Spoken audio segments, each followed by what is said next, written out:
given the realities that we're facing in the next budget, what would you do? Well, if we look at the realities of this thing, and this is not a recommendation, just a statement of probable fact, the largest part of the police budget is personnel. The largest part of that are going to be uniformed officers who are on the street. The second are going to be the investigators. The other part is relatively small. So the investigators and the patrol force are probably going to take the hit.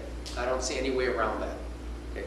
So the question then is, we're not talking long-term here. We don't have time to plan out to do it well. Right? We have to accept this as probably something nasty that's going to happen. The question is how to make it so that it's least nasty. That's the only way I can think of describing it.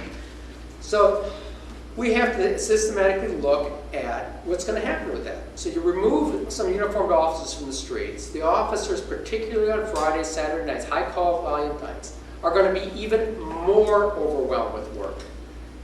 They're not going to be happy with the fact that they're missing their colleagues. That's not going to put them in a joyous work. So they're not only going to have more work to do, they're doing it in a worse framework. This is not good.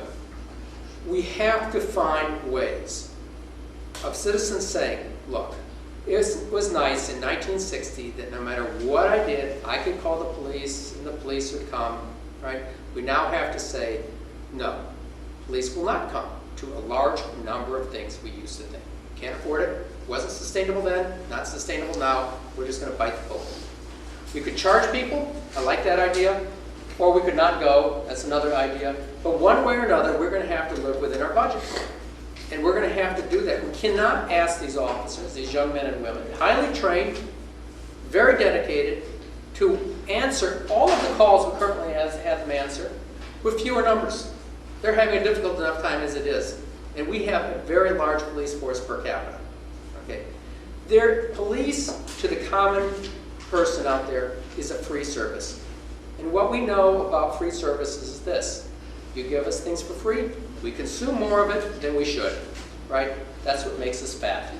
Right? And we've got to educate the public this is not free, that they are paying for it, and some things shouldn't be consumed in that quantity. A modest amount of policing is far better than a large one.